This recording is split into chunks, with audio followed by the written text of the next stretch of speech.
आज हम आपके सामने प्राइवेटाइजेशन के हवाले से चंद हक़ाइक़ सामने रखना चाहते हैं। इसका बुनियादी मकसद ये है कि क्या दुनिया भर में और पाकिस्तान में होने वाली प्राइवेटाइजेशन से बेरोज़गारी और महंगाई कमी आई, या गुर्बत कम हुई, या म्यार बेहतर हो गया। आए ज़रा देखें कि निजकारी का ये अमल कब और कैसे शुरू हुआ। 1980 में डॉक्टर महबूबुल हक साहब पाकिस्तान में वज़ीर ख़जाना थे और उन्होंने ही स्ट्रक्चरल एडजस्टमेंट प्रोग्राम के ऊपर दस्तखत करके उसे पाकिस्तान में लागू किया।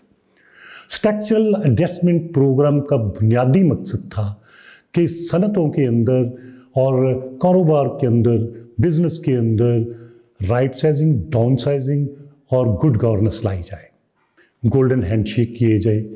ये वो सारी सूरत हाल की थी जिसके नतीजे में पाकिस्तान के अंदर प्राइवेटाइजेशन के अमल का आगाज़ हुआ।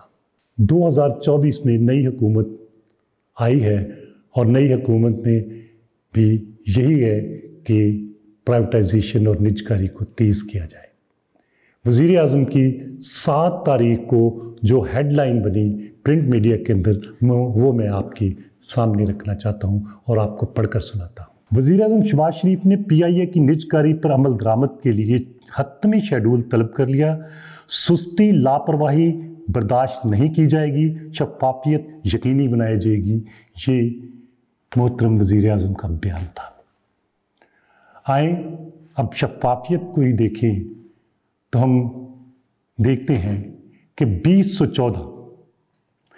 नवंबर 2014 में एडिटर जनरल पाकिस्तान ने 1990 से होने वाले 167 इदारों की निजकारी कमीशन से रिपोर्ट तलब की और निजकारी कमीशन ने वो रिपोर्ट देने से इनकार कर दिया।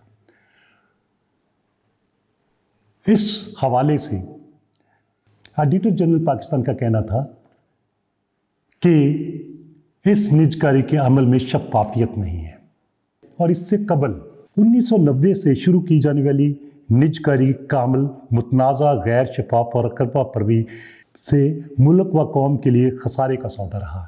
ये स्टेटमेंट भी 16 जनवरी 2014 की है। माहिर मईशत डॉक्टर शाहिद हुसैन सिद्दीकी कहते हैं 1990 से शुरू किए जाने वाला निजकारी का अमल जो मुतनाज़ा, गैर शफाफ और अकरबा परवरी से मुंसलिक रहा, मुल्क व कौम के लिए खसारे का सौदा रहा। इसी मजमून में आगे चलकर वो लिखते हैं कि निजकारी के प्रोग्राम के तहत कौमी असासे खरीदने वाले बहुत से अफराद गिरफ्तार हुए या मुल्क छोड़ गए।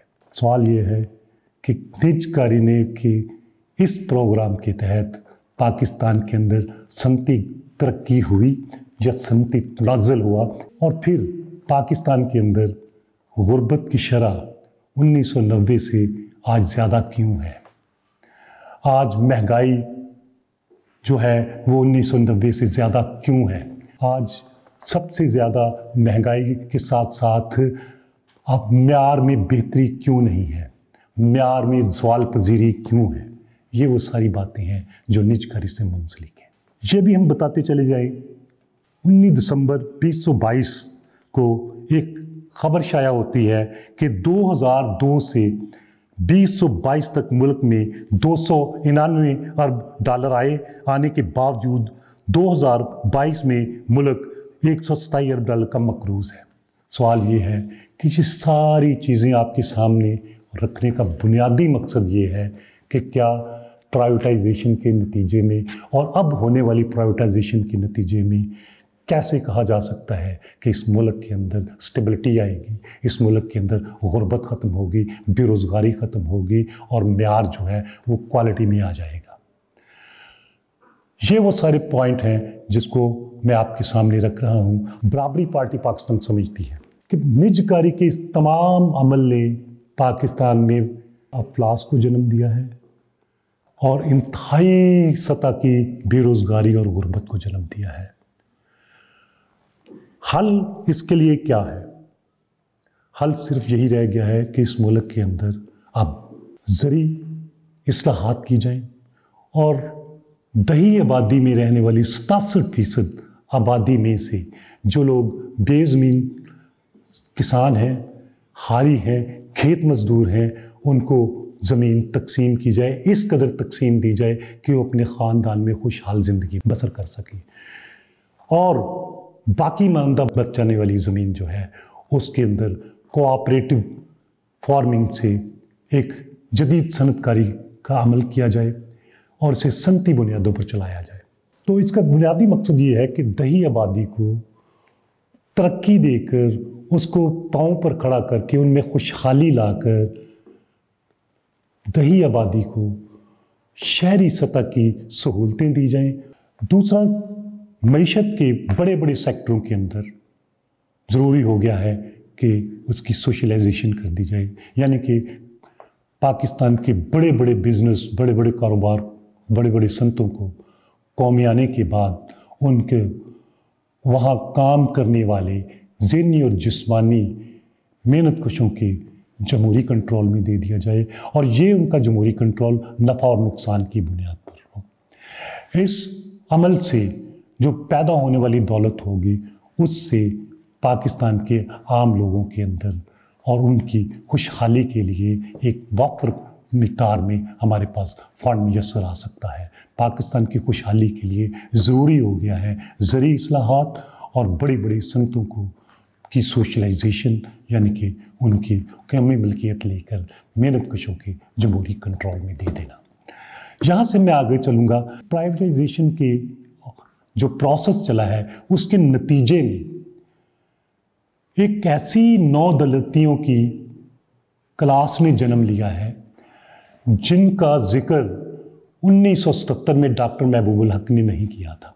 डॉक्टर महबूबुल हक साहब ने 1970 में कहा था कि पाकिस्तान की मईशत पर 22 ख़ानदानों ने कंट्रोल कर लिया है और 22 ख़ानदान को तमाम तरह समरात हासिल है और लोग गुर्बत और अफलास का शिकार है। आज जब पाकिस्तान की मईशत, जैसा कि वज़ीर आज़म साहब ने कहा कि 90% वसाइल पर अशराफिया का कंट्रोल है और अब इस प्राइवेटाइजेशन के नतीजे में गुर्बत, अफलास, बेरोज़गारी अपनी इंतहाओं पर है। इसका ख़ात्मा कैसे मुमकिन है? वही है कि हम पाकिस्तान को अब रियासत को रोल अदा करना पड़ेगा, रियासत के ज़रिए ज़री इस्लाहात करनी पड़ेंगी और बड़े बड़े संतों को कौमी आया जाए और कौमी आने के बाद उसकी सोशलाइजेशन की जाए, उसे मेहनत कशों के हवाले किया जाए। तो ये एक्सपेरिमेंट हो चुके हैं और ये कामयाब भी रहे हैं और ये इसलिए भी कामयाब रहेंगे कि पाकिस्तान को गुर्बत से और बेरोज़गारी से और अफलास से निकाला जाए।